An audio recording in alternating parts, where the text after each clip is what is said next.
All right, so just making sure. Yep, that's all good. Sweet. So basically, this was a lot bigger than I thought it would be. So I'm going to break it into three parts. The first part, so essentially, this whole series is going to be on just preparing the body and mind for sharing tallies. The first part's going to be on preparing the minds, and this is just a lot of the stuff that I've learned from like talking to guys like Stace, even like Megan, and pretty much everyone that's done a tally, and just picking their brains on different things, and probably I guess this might give the guys who haven't done it or the people that are watching this after a perspective and things to think about. But at any part of this, feel free to jump in, guys, and ask any questions or add your own touch to it. Part two is going to be about preparing the body. And then part three, I'm basically going to put together what I call like the war plan. So essentially like a 12-month plan of the steps and stages that I think you probably should be doing to get ready for like a tally.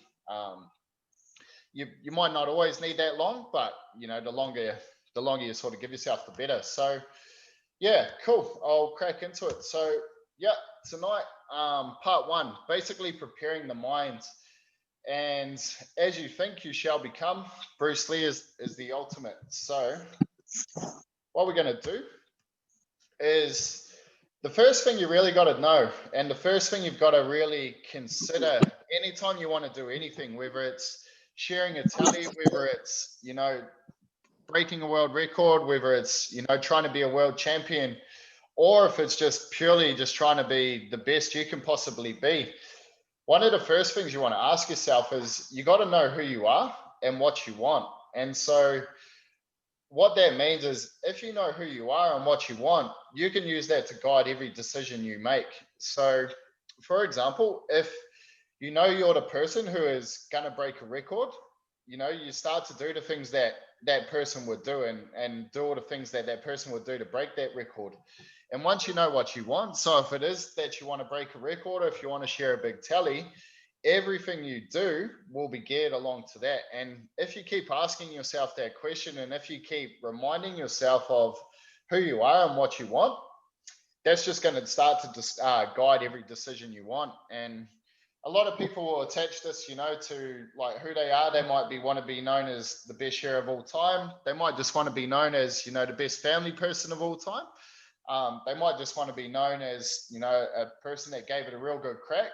And that's really what you want to use as your guiding compass. And it's those deep questions that will always move us towards whatever it is we want, and whatever it is, or whoever it is we want to become. And so one of the things you've got to start to do once you've asked that question, and once you've sort of developed, you know, who you want to be and who you are, you got to become that person. And so there's a really cool book called The Alter Ego.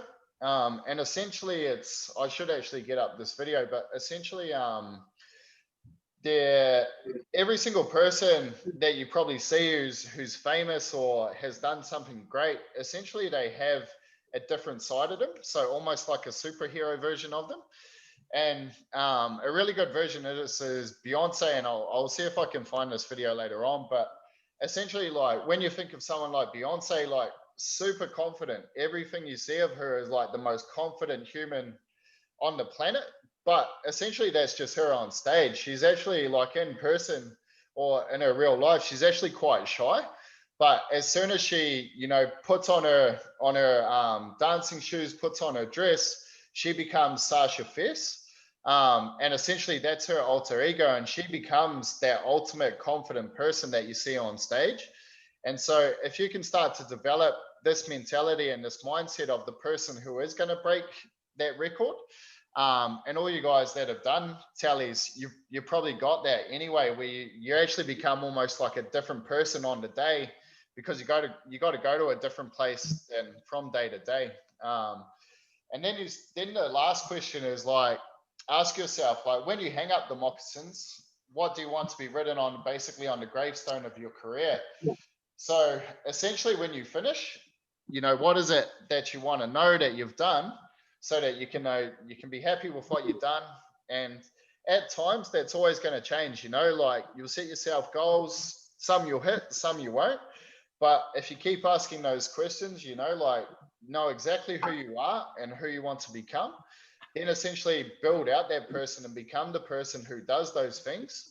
Use that as your guiding compass so that, you know, when you hang up your moccasins, you know, you can sort of look back on your career and what you've done, and you can sort of say, all right, that was pretty much what I wanted to do, and I gave it a real good crack. Does that sort of make sense with like the first part of it? Yeah. Yeah. Yeah.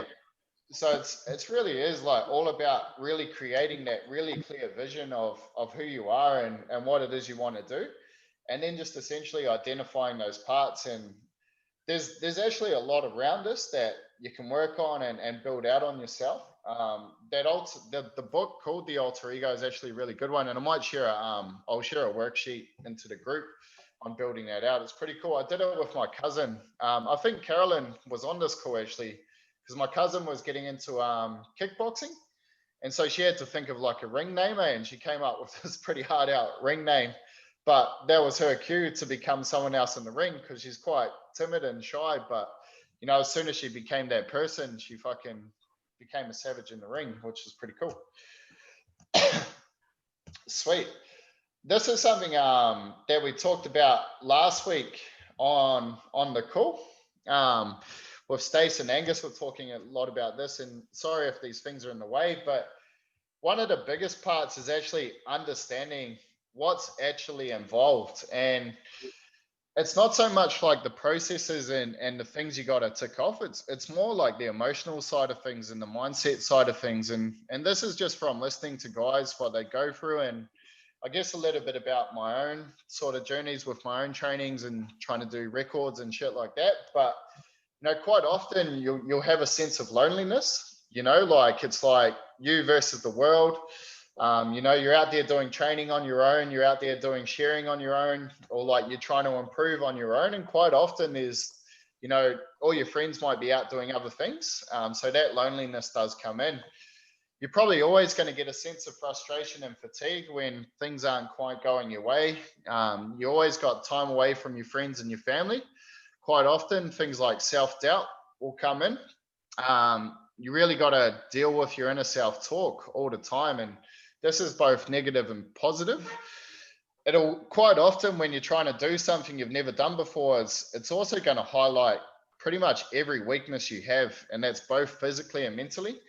And just from my own perspective, like any time I've tried to do something, it is 100% highlighted what I'm bad at and where my holes are and where my weaknesses are. And I reckon it's probably been the best thing I've ever done, is allow myself to actually fucking be shit at different things, because it gives you like a real good compass of moving forward. You're always going to have haters. So essentially people that are upset because they're not doing something. But on the flip side, you're always going to have huge community support as well. So for every hater, you've probably got 10 people behind you that actually want to see you succeed. And when you do something, you know, it's going to give you a big sense of accomplishment and pride. And, you know, your whole community is going to be uplifted by that, whether it's your friends and family, whether it's your shearing team, whether it's anyone, you know, that is around you or seeing your journey. There's going to be a massive sense of, you know, accomplishment. And then also just in yourself, whether you achieve your goal or miss out, you know, when you sort of put yourself through the process of trying to do something, you know, you should always get that sense of accomplishment and pride. If you win, it's obviously fucking awesome. If you fail, you know, you take the lessons and then you go again. Fulfillment. So one of the probably myths of the world is that we should always search and strive to be happy all the time, when really like happiness is never always there, but you know, we can quite often be fulfilled. And so what that means is like, you know, life's fucking hard.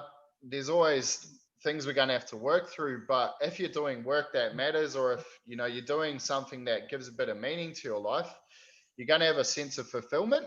And it doesn't necessarily come from, you know, achieving the goals you set out to, but it does come from, you know, at least giving it a really good crack, and then knowing that you know, you've done something worth doing. Also knowing that you've done something 1%, like 0.1% of people will ever do.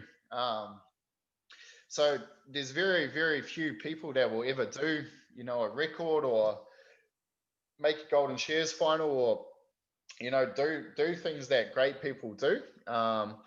And if you're one of the lucky people, or not so much, I shouldn't say lucky, if you're one of the people who have done the work to get yourself in this position, there's nothing really better than knowing that, you know, you're doing something that other people just can't do. And I think that's pretty massive in itself. And this next part, the huge self-growth, that comes from the part of like highlighting every weakness that you have. And so probably for me, if I use myself as an example, like this year going through lockdown is probably the hardest time, and it was probably the loneliest time, but it also highlighted everything I needed to work on, and probably one of the areas, the times of my life where I've had massive self-growth. So anytime you do something that's really, really hard and really challenging, you're going to come out 10 times better, and it's always really cool. And you might not see it at the time. Quite often you will, if it's a really positive thing that you're going through. Quite often you'll see the growth, but when you look back, you'd be like, shit, that actually that was a massive turning point in my life. Becoming the strongest you ever been physically and mentally. So you're always going to develop those physical and mental skills. And anytime you go and do something that is way out of your comfort zone, or, you know, like trying to chase a tally or trying to chase a record or anything like that, basically what you're doing is adding years of experience to your shearing in an accelerated window of time.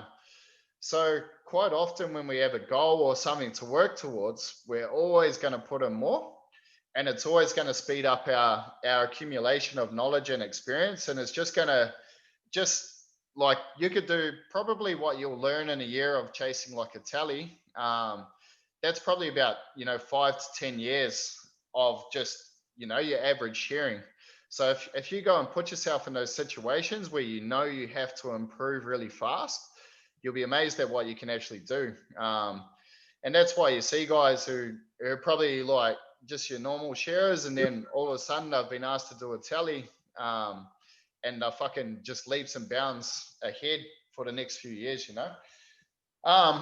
If you do make it through and you give it your best, you know, you're going to live forever. You'll be one of the legends, and you also find out a lot about you.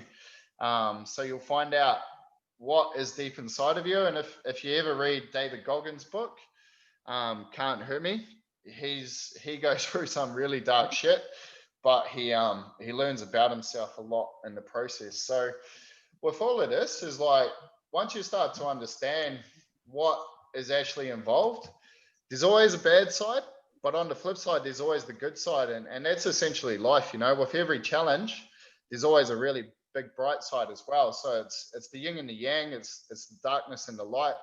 But anytime you're trying to do anything that's not normal, or trying to be the best at something, there's always both sides to the coin. And if you can sort of accept them, you can deal with them a lot more. Yeah, so like what I mean by that is, if you're only looking for the good things, you know, all these bad things are eventually going to come and kick you in the ass. So it's good to accept them and acknowledge them, because then you can be aware of it and it's going to be there, and then you can also work on these. That sort of makes sense? Yep. Yes. Cool. So this is one of the things, this is sort of in the way, but this is 10 ways you can build an elite mindset and unlock unbreakable mental toughness. So here's a few things that you can actually do. And I'm not too sure if you can see that first one, but essentially it's being confident. Okay, so a lot of people think that confidence is a feeling. So it's like you show up to an event, you're like, fuck, I don't feel very confident today. When in reality, like, confidence is something we do, you know, because emotions come and go, feelings come and go.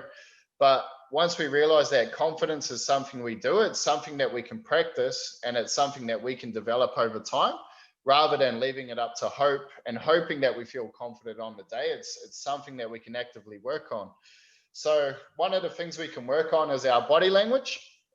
So when you show up and you're your most confident self, what's your body language like? Are you sort of sitting around where you're just moping around, feeling a bit shy and a bit sort of scared? Or are you like bouncing off the walls? You're walking in there, you're walking in confident. That's the sort of things you want to start to work on. Another one is you want to project confidence. So I do this all the time to myself, and I probably should. I keep telling myself off now that I know I'm doing it. But quite often I'll talk myself down and I'll talk myself out of being able to do something, because it's almost like it's giving me an out. So if I do fail, it's something that, it doesn't seem as important. But if you can have 100% confidence in yourself, there's a highly more likely chance that you actually make it happen. And it's not about having a big ego or being a wanker, but it's about, you got to be confident in yourself. And if your self-talk is confident, that's going to lead on to confident actions. And it's going to help you have a confident result. And then the other thing is just fake it till you become it. So it's like, if you're not the most confident person, just keep being confident, keep faking it until you become confident. Cool. And then number 2 is never feel sorry for yourself and take extreme ownership of your results. So at times we can all be like, fuck, this is hard, things are going against you. But if you really realize that, it's like, okay, things go against everyone. This is what I got to do. This is what I got to put up with.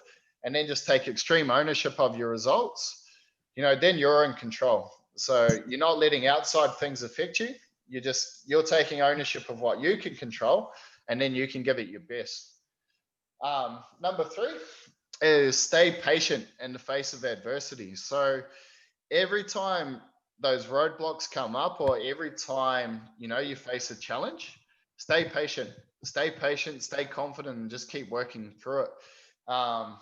Every challenge is put there to see if you really want it, and every challenge is put there to make you even better. So if you can stay patient and keep working through it, you're going to get into a really good position. So basically you have to be in control of yourself before you can control your performance. So if you do face a challenge and it's like, shit, this is bloody hard, and you essentially let yourself go out of control, you've lost control of your performance. So staying in control of yourself, being patient in the face of adversity, that allows you to control your performance. Cool.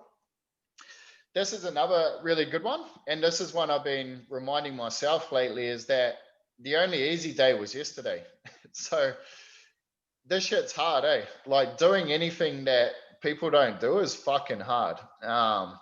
And so if you're looking for an easy day or looking for it to get easier, you're probably going to run into a pretty big wall eventually. And the sooner you sort of suck it up and realize that the only easy day was yesterday, and you're going to keep moving forward, you're going to keep attacking, you can keep going after it, that the sooner you actually just keep grinding away, keep working at it, and just accepting and start to enjoy that it's really hard, and be really proud of yourself for doing the hard work.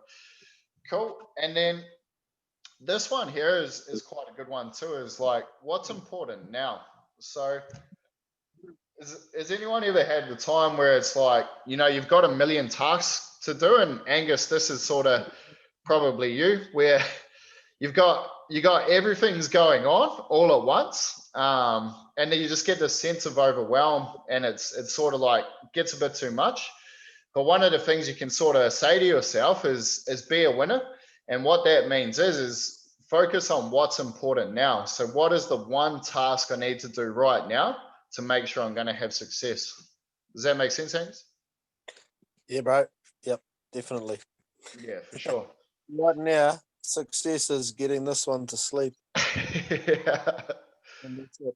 Yeah, that's the most important. Yeah, for sure. Most important right now, so I can get on with everything else. Yeah, and it's like, say you're in a tally, or things aren't quite going your way. So it's like, let's say the sheep weren't quite warm, or something came up. You had the wrong comb on or something like that. what you got to do there is go back to that. What's important now? Okay. It's like, all right, shit, the combs aren't going as good as I can, but what can I do right now to make sure that I'm going to win anyway? Okay. So maybe your combs ain't running. Well, that means you're going to have to place your blows better. You know, it's like, you're going to have to really focus on the finer details. And if you can just like take away that outside thing that you can't control and bring it back to the focus of what's important now, then you're just always, you're just going to continue to win, and you're going to continue to find ways to win. And the next one, number 6, is there is no finish line. So essentially, you know, it's like, and this is probably one that I get all the time in the gym. It's like people will sign up for like a 6 or a 12-week challenge, and then, you know, they for the rest of their life, they do fuck all. So it's like, it's not, you know, it's not a 6, it's not a 12-week, it's a rest of your life program, you know. And once people start to realize that, or take on that, shit, for the rest of my life, I'm going to continuously improve, and that line is always going to change. You know, you start to just realize that, you know, for the rest of my life, I'm just going to be a little bit better every single day. There is no finish line to getting better. There might be a finish line to certain goals, but then you move on to the next thing. And the day you stop growing is the day you start dying. So really, really always just having that in your head, where it's like, there is no finish line. I'm always going to be better, and I'm always going to progress, is a really, really cool one. So number 7, adversity is your advantage. And I know there's some people out here who love this shit, and it's like, the harder it gets, the more you like it. And I don't know if I am one of those people, but there are some guys out there that are like, they'll just smile. The harder it gets, the more they love it, eh? And it's like, what's this one? Cool. Yeah, sweet. And so that really is, the thing is like, you know, when things are hard, enjoy that, because that being hard is going to make you better. You know, it's like, okay, that was a fucking hard training session. That's good, because it's making me better. All right, that was a fucking hard day in the shed. That's good, because it's making me better. It's like, you know, the more challenges you face, and the more you accept it, that it's making you better, the more you'll start to enjoy it, and you almost start to look for that. And it's a really good way of looking at life too. So number 8, and this is one I've probably fallen into. One of the main reasons I didn't achieve the burpee world record I attempted. So you don't rise to the occasion, you sink to the level of your training. And so on this is like, when I did my burpee world record, I knew like, I was going away for like a training camp and stuff like that, but I wasn't able to train that much while I was away. But I was like, on the day, I know I've got an extra gear. And essentially, like, it's a completely different thing. If you haven't prepared and you leave it on to the day, you're always going to fall behind. So it's like, do everything you possibly can. Make sure your training is done. Make sure, you know, your food's done. Make sure your gear's done. Because on the day, yes, 100% you will go up a couple of gears. But if that's what you're leaving it to, without doing the preparation, you sort of leave yourself a bit behind. And if you want elite results, you know, train elite, prepare elite, and be elite. So this is a really good one. And this is probably something that I seen that Stace talked about last week, and it's like, not dead, can't quit. And it's like Stacey talked about last week that one of his tallies, he hurt his back. Are you still there, Stace? Yeah, bro. Can you say about that one, bro, where your fingernails fell off? Oh, Or the build up to it? during main shear, so during the summer, I blew the cartilage in my back, so I had to lie down for 14 weeks, so I couldn't walk or anything. And then there was through all of winter, couldn't train, so I had to learn how to walk again, blah, blah, blah. And then by the time the record come around in like December, I'd only trained for probably 6 to 8 weeks. And it wasn't enough, so I went into the record unprepared, but I just didn't want to give up on the dream. So I went in anyway. We had a bungee hanging up just in case I couldn't shear without it. And got to the third run, and I think I was up, might have been 3 up or something, and ended up couldn't see anything. Had like the size of your 2 hands together. That's about as much vision as I could see. Everything else was black, and I was on the brink of dehydration, and then ended up losing about maybe 5 or 6 nails due to not enough oxygen to my fingertips. So, but yeah, I missed out on that one, and almost died doing it. So that's what can happen. But when your dream is that intense and you're that focused on something, you'll go all sorts of lengths to try and achieve it. It's pretty crazy. Yeah, and that's that, just making that commitment to do it, and just basically keep fighting no matter what. Yeah. Yeah, it's pretty cool. And that David Goggins book as well, he sort of talks about that. He signed up for a 100-mile race, and I don't think he'd ever run a marathon, which is like 22 miles or something like that. And he had no training. He had no training for it because and this guy goes, "Oh, yeah, you can do it." It's the hardest fucking race there was, and he had no training for it. And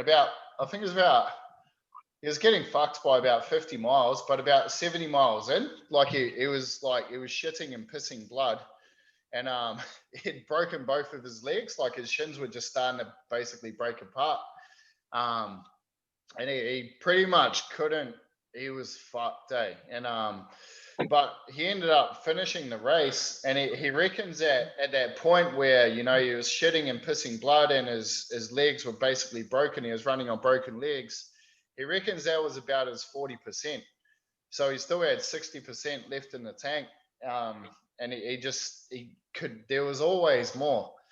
It's like, I don't think too many people have that mindset like you, Stace, or like bloody Goggins, but there's always more, eh? And it's like, if you're there to make that commitment, and I think that's probably one of the best things about trying something that's, impossible for most, is that you'll really find those extra gears, which is pretty cool.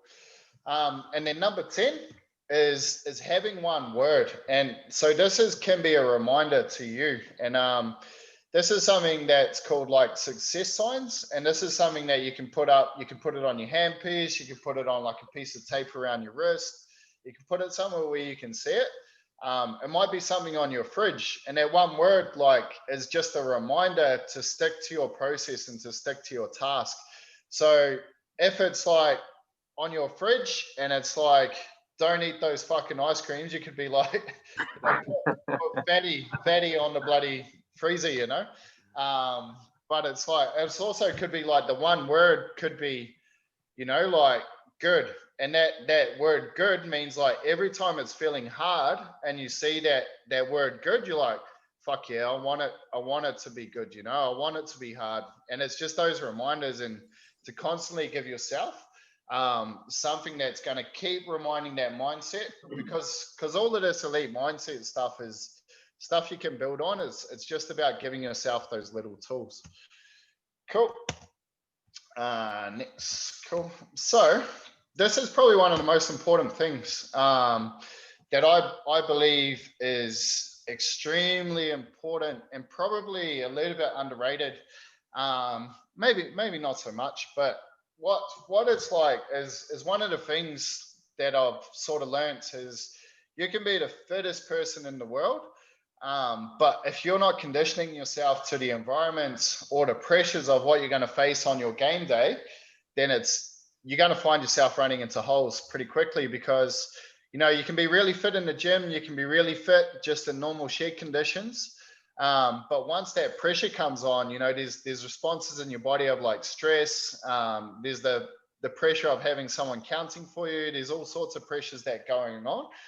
So that's a really completely different level of fitness. And if you can condition yourself to the environment, essentially there's no pressure, no diamonds. So the more you put yourself in those situations, the more you're going to get used to it, and the less they're actually going to affect you on your big day. So one of the big things is you can practice game day conditions, or practice, your tally day conditions a lot more often. And this is something Angus said last week, is like, when they were doing his tally, because he didn't actually have to focus on his job, and the other boys he was sharing with, they had to focus a bit more on their job a little bit more. And they actually found it a bit harder because they're having to really concentrate and focus. But essentially Angus was just able to share because he'd just done a lot of preparation and he'd practiced shearing clean all the time. Another thing is, like, I remember, so Ethan Harder, when he done his record, I reckon the only reason he probably got through on the day, because his fitness was nowhere near where it should have been, but the reason he got through is because he probably done 3 or 4 of his big fundraising days. So he actually knew those conditions. He put himself under that pressure quite often. And, he just practiced a lot of times. He'd done a few big tallies, and they weren't exactly record conditions, but he had someone there counting. He had people filling up his pens. He was shearing to a clock all the time. So he put himself under that pressure a lot. And I reckon that's probably the only reason he was still able to stand up at the end of the day. But there's other things you can do. It's like prepare like it's the final week of your preparation once a month. So even things like, getting your food ready, getting your routines, getting yourself to feel the pressure until it becomes part of you. And you could do this, 3 months out, 6 months out, just getting a feel for like what you're going to do in that final week of your preparation leading up to your tally. So making sure that, everything you do it, you might do it, say 12 weeks out, you do it and you're like, oh, fuck, that was a bit annoying. I'll change a little bit. And then you can just keep changing it until it's like your perfect routine leading up to your day, so that you don't have to think about it again. And it's one less thing to think about. It's a little bit less pressure. And then it also becomes part of you. You can do focus drills. So stuff like trying to catch up a sheep. So let's say you're trying to share, you have to share 50 seconds of sheep, but let's say you're averaging 52 or something like that. And so you've done 10 sheep. That means you need to catch up 20 seconds. So what you can do is start practicing shearing sheep at, the 48 seconds, or trying to take off 2 seconds per sheep. Because you're not trying to make up a sheep, you're trying to make up a couple of seconds. And the more you sort of practice that stuff, I think it can be really important. Obviously, improving your efficiency, having a second. So practicing having someone there counting for you, shearing to a stopwatch, shearing to quality, and then building up your sprints. Probably another good thing is videoing, reviewing your pattern and movements, and seeing if there's anywhere you can save time. Or save efficiency on your patterns. And then treat every week as record week. The more you practice it, the better. And then probably the last one is learning to rest. I reckon that's a big one as well, is when you are doing something like, if you're practicing this stuff all the time, you're just gonna get fucking tired. So it's like, as every elite athlete has to learn to rest at some point. Because even quite often what you'll find with people who do things that no one else does is they feel like they're being lazy, but they've probably done 10 times as much as everyone else in a normal day. They're always doing way more, but to them, they sort of feel lazy. But then you can also run into that point of getting a bit tired. Is there anything you could add to that, Stace? Like the practice and stuff? You probably just don't want to do too many of them, that's all. Not too many? Nah. Yeah. Once a week will be sweet. Yeah. Yeah. Even once a month, is probably plenty. Yeah. Because then you don't get too worn out and you don't get in your own head. Yeah, because you still got all that endurance stuff that you're doing in the background too. For sure. But it is nice having a taste of some of that high intensity stuff leading up to it. Once a week, something like that. Yeah. All right. And this is one. Oh, sorry. What was that? I've also been told and I did it last year as well when I was practicing for the last record, to have bursts for every 15 minutes of every last run. Yeah. Yep. Push yourself to the limits of for the last 15 minutes of every run. Yeah. And that's Even try the first 15 as well. And that shows that you've still got the stamina at the end of the run. Yeah. Yeah, 100%. And that's Yep. that's where you can start to build your sprints. So like this, and it's like you might do 15 minutes, you might do 30, but it's also like talking to you guys as well about that as well. And you just treat it like you're training, because like everything you do in training, like you start off, you might do a 4-minute sprint or like 4 minutes as hard as you can, but eventually you're getting up to like 20 minutes. So you just keep building that capacity to do more and more and more. So that's sort of where you want to get to as well. Like shearing, you still use shearing as training, and if you use the same principles, it'll probably work really well. I reckon this is something that is extremely important as well as your environment. So basically your environment determines your outcome. So number one is surrounding yourself with people who will help you grow, challenge you, keep you accountable, and not just yes people who stroke your ego. So one of the things where people can often fall down is it's like everyone's telling them they're doing everything right. And sometimes we need to build up our confidence, but realistically, it's good if you can search out people that say, hey, maybe if you adjust this, or maybe if you try change this, it might actually make you even better. And so sort of searching out people that can see your holes or can see your weaknesses can be really, really helpful. And you just got to accept that, you know, they're not putting you down or trying to make you worse. They're actually trying to help you out and show you where your weaknesses are, so that you can constantly improve. And it's one of the fastest ways to improve. So if you can find the best shearers and share with them more often, if you can find the best training partners, you know, if you're training with someone in the gym who's pushing you pretty hard, you're always going to train harder.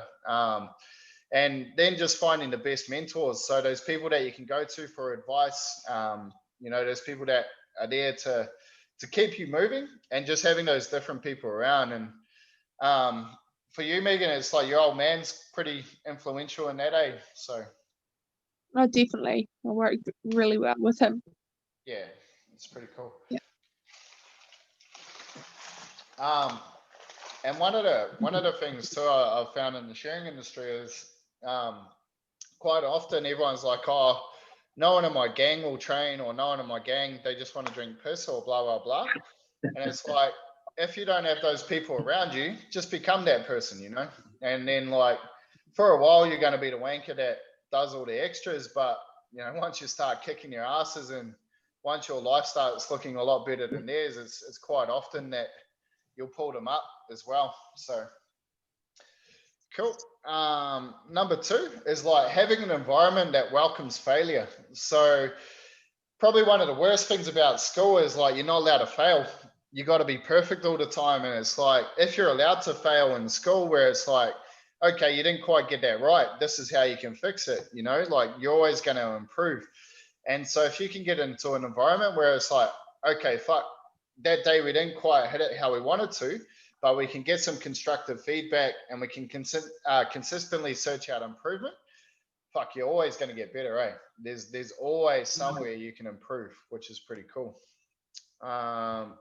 Number three, this is one that I think is quite cool too, and this sort of goes back to, you know, this around here. If you're not the person that, if you're not surrounded by these good people, be the best player for the team and not the best player on the team. So essentially, like if you're out there and you're doing all these tallies, it's really cool, because you're actually like, you still got that team behind you as well. And you know, when you're out there on the day, you're doing it for yourself, but you're also doing it for everyone. And when you're in the shed, you can be the best player for the team, you know. So if you need people to hurry up and boost you up in the shed, just be the person that helps them for a start, and they'll start to lift.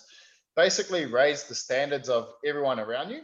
And when that level around you gets higher, so does your own, you know. And it's like people just see it, eh? And they just love it. And like every time you go up a level, you know, other people get dragged up with you, and it's, you just keep going. and the level just never stops because people are always improving, and it's environment super important. And if you don't have the environment, you just create it yourself. Cool. I reckon, so this next part, and this is a lot about what we've been talking about, and I sort of go into this with, there's a section on the dojo on building awareness.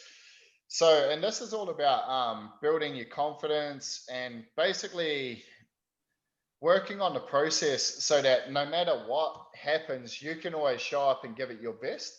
So it's essentially about building awareness and then reflect and refine. So what I mean by that is every time, say you do like a practice day for like your tally, what you want to do is sort of, you know, start asking yourself questions. Is like, okay, what did I do there? Or you might sit down at the end of the run and be like, okay, I don't quite think, you know, like there was little parts of my pattern that could be better. Maybe I could have set up my cutters in a different place, or, you know, I could have had my drinks in a different place. Or was it that I just wasn't focused? You know, was I thinking about something else? Did something annoy me?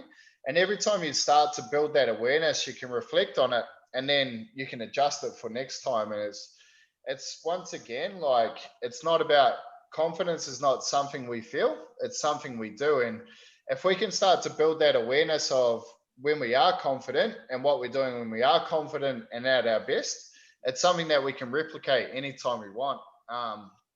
And it's also something that if we know when we're having a shit day, or it's like, you know, things are starting to get a bit out of hand, we can all of a sudden be like, okay, this is what's going on. I'm starting to feel a bit fucking off here. I think, like, if I keep going down this path, you know, I'm going to throw my handpiece. I'm not going to shear as good as I can. So it's about being aware of when those sort of red flags start to come up, bringing yourself back and coming back to that ultimate flow state, which is really cool. Next part, cool. So this is something I got off Michael Phelps, who was probably one of the most successful swimmers of all time. But essentially the no limit mindset. So 3 ways to becoming elite with your mindset. So probably the number one thing is you want to map out your ideal day and week and put that routine at the front of your priorities. So let's say you're going for a tally, you know you need to do your gear, you know that you need to go to work, and you know you need to do your training and your food. So what you want to do is essentially write out and map out how your ideal week looks so that you can fit in everything you need to do. And then you map out your ideal day. So it could be that, okay, each week, I'm going to train 4 days a week, and I'm going to train on these days at this time. And then it might be your ideal day is, okay, I wake up at 5 a.m., you know, I have my breakfast, what I have every day, you know, I'll go do some gear, or I'll go to the gym, and then I'll go to work. And then, you know, during my smokers or my lunch, you might be working on something else. Might be working on your mindset. It might be working on, let's say you got a business, or, you know, you've got something else that you need to work on outside of shearing. You might do that while you're at work, so that when you get home, you can go home and, you know, hang out with your family, your partners, or you might go and do your training. So it's just about eliminating and figuring out how to get the most out of every single day, so that by the time you come to your tally, you know, you're really on the front foot.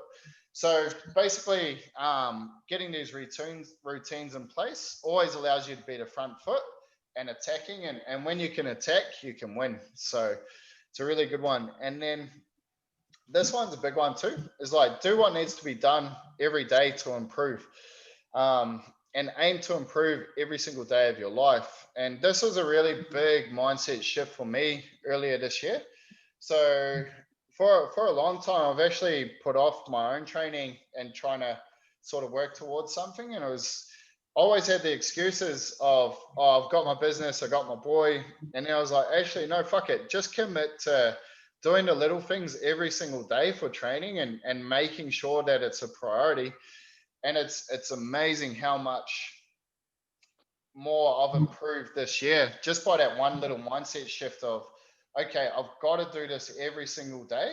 And I'll just do it, and I'll find a way. And it took about probably 6 months, but now it's like, I never miss a training day. and I really enjoy it, and it's just moving me one step closer to my goals.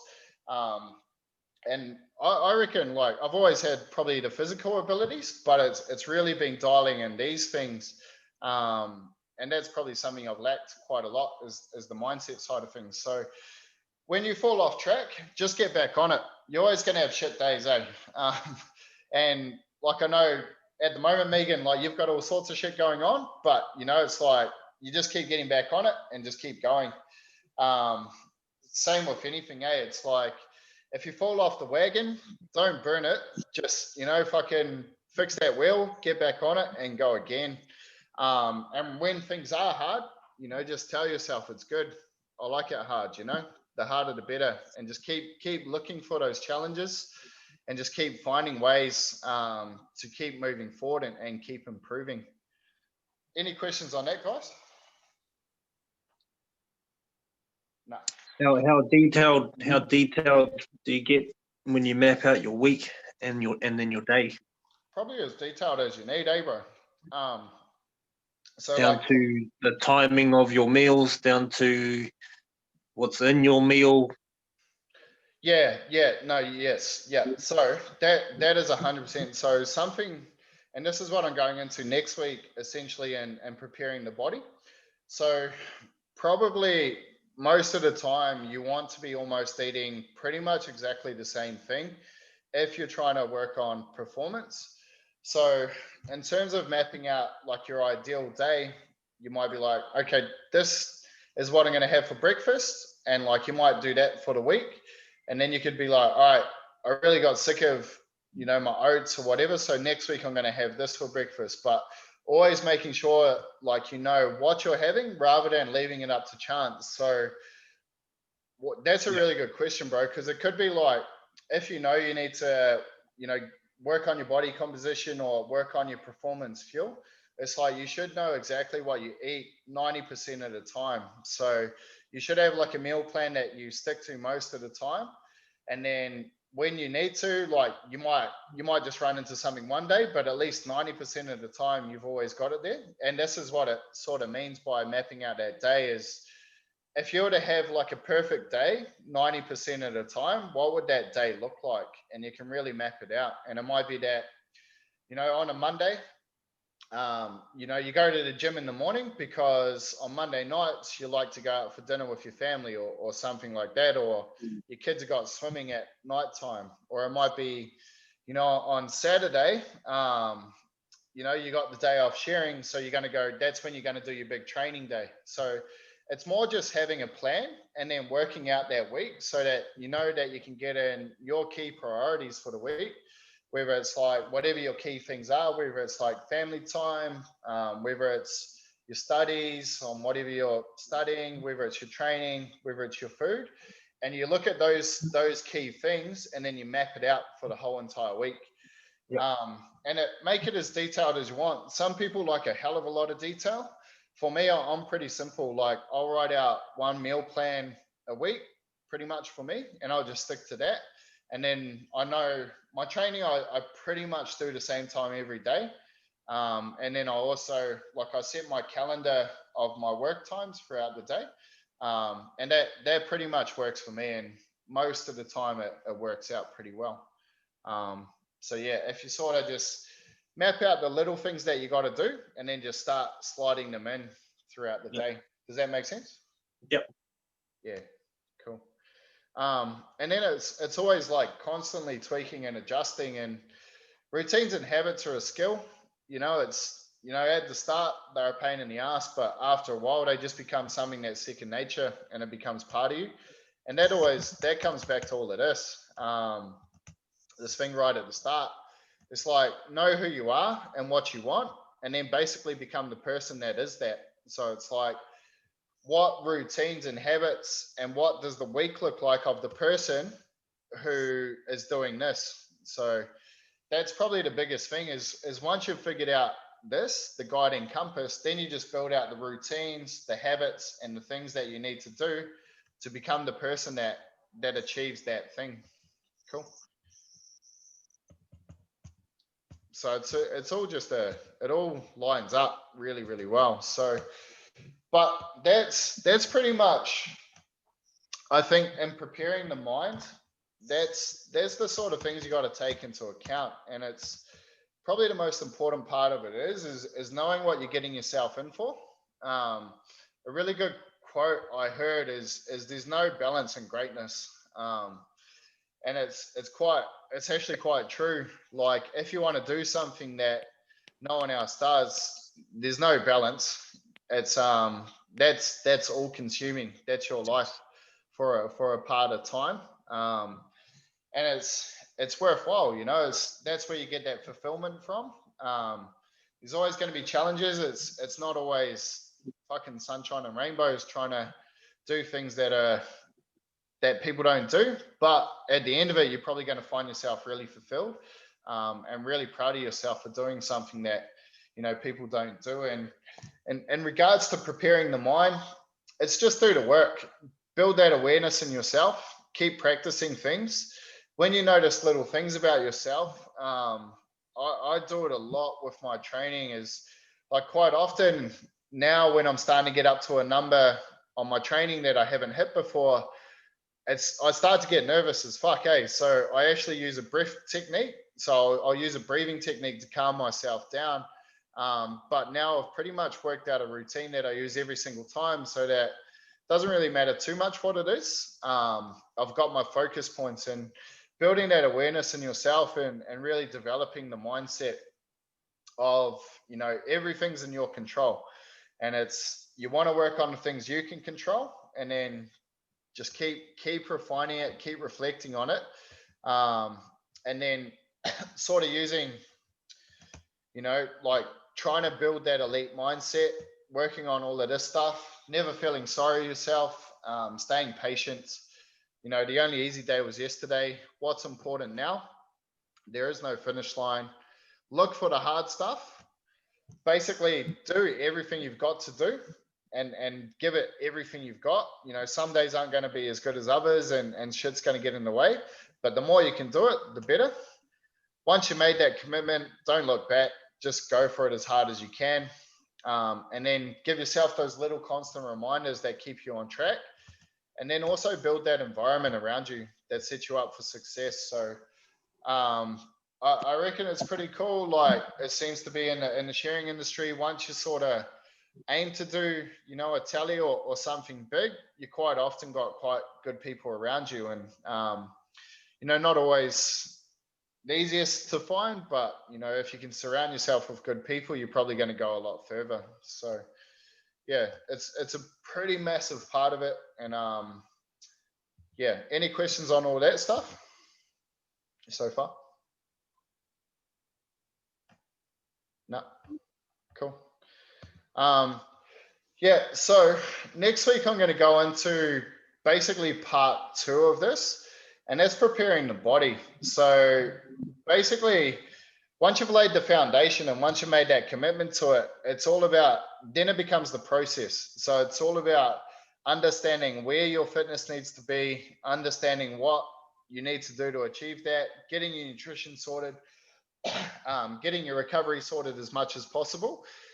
And this stuff is, once again, all a skill. And basically next week I'll just go into essentially, like, I guess, how an elite athlete would prepare, and pretty much, you know, everything that you can tick off to make yourself as good as possible, and basically become fitted in shearing. And then the last part 3, I'm going to build out like a war plan. So essentially like a 12-month process of everything that you can probably tick off along the way, to make sure you have a really good day on all of that. Cool.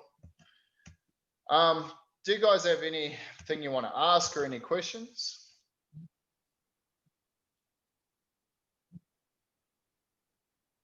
Nah, that's cool. Do you have anything you'd like to share, Stace, or on like the mindset stuff?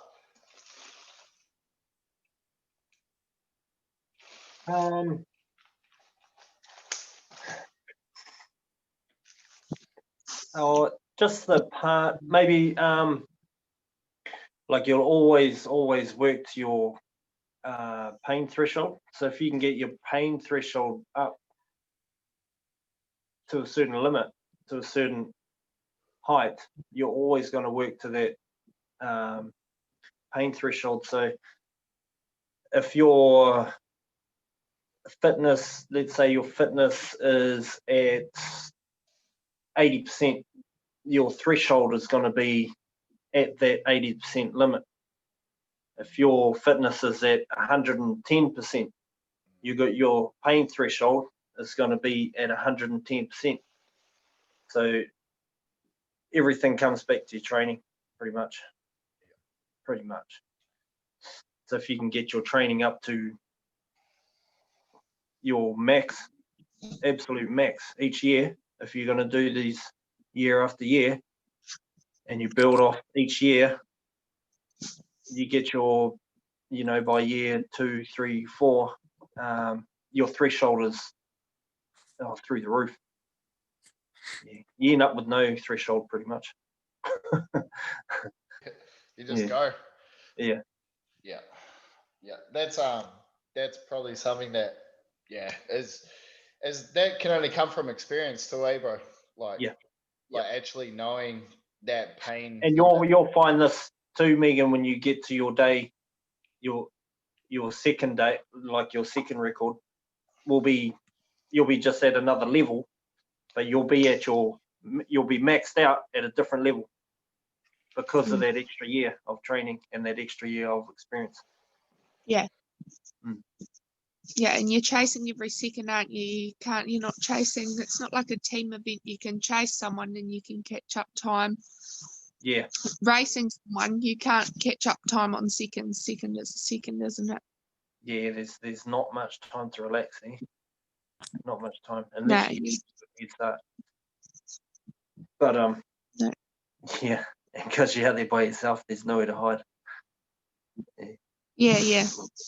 Pretty cool. Yeah.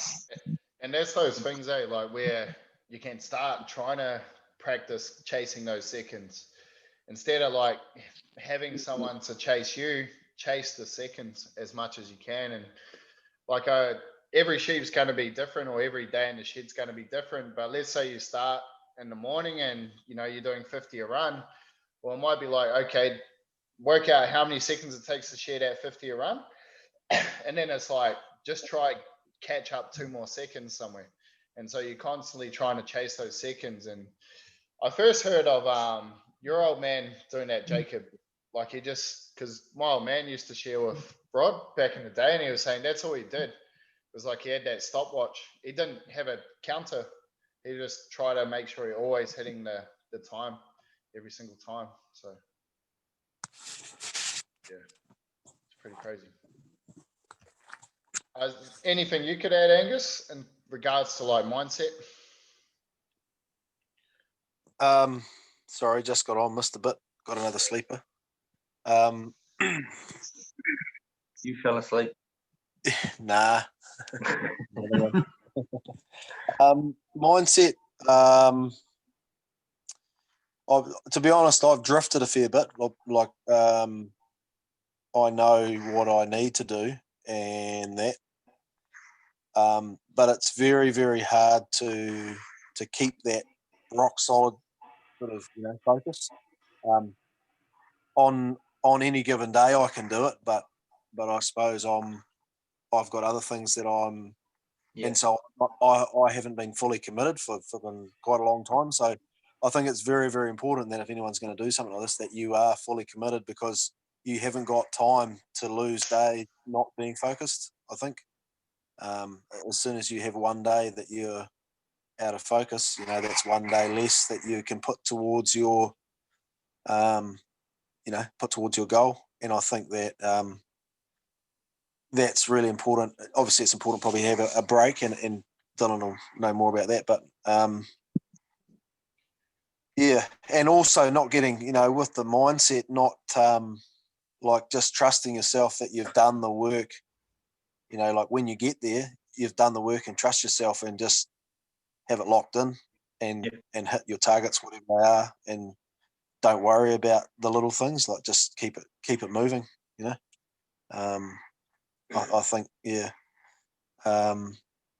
that's probably just keeping that focus for me is like it's something that you can build on, and then it's just like your body gets resilient and you get a higher threshold, and so does your mind.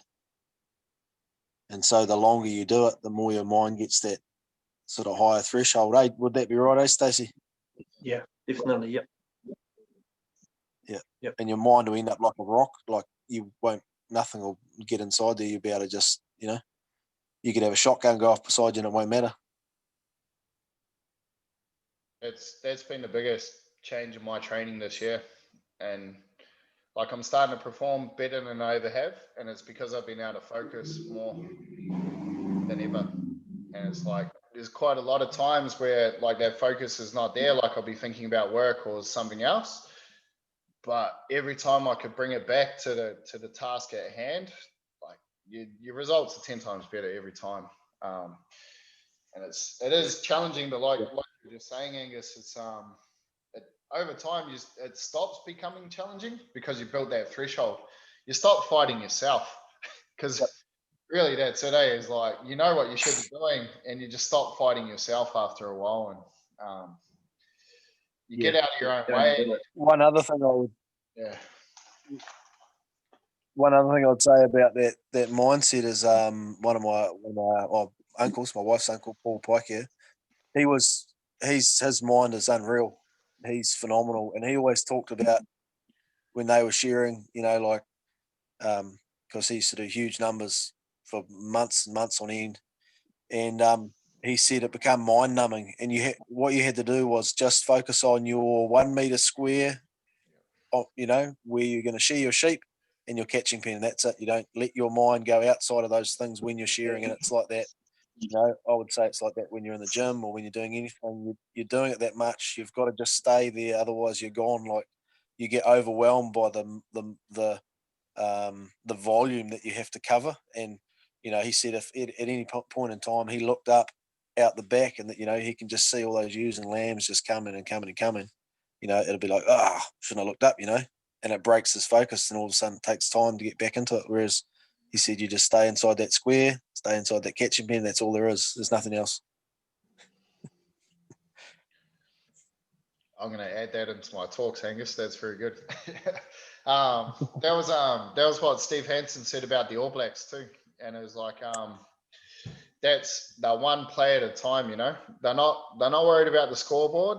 They're just worried about what they're doing right there, where that ball is, right then and there, and that's all they do. And as soon as they take their mind off or like take their eyes off that exact point, they're 2 plays behind. And it's that old saying too, is like it's always something that stuck with me, is like if you are racing someone, shear your own sheep. Like if you're looking where someone else is, you're shearing 2 sheep, aren't you? So yeah, it's like just focus on exactly what you're doing. The clock never lies. Don't race anyone else, just race the clock. Yeah. Awesome, guys. I'm going to leave it there. Thanks heaps. Another fucking awesome chat. So thank you, guys. And yeah, I'll post up the recording soon, and I'll shoot you guys a fair bit of homework as well. Just a couple of the mindset things you can fill out or just have a read of, and then we'll go from there. So you guys have a good one, eh? See you later. See ya.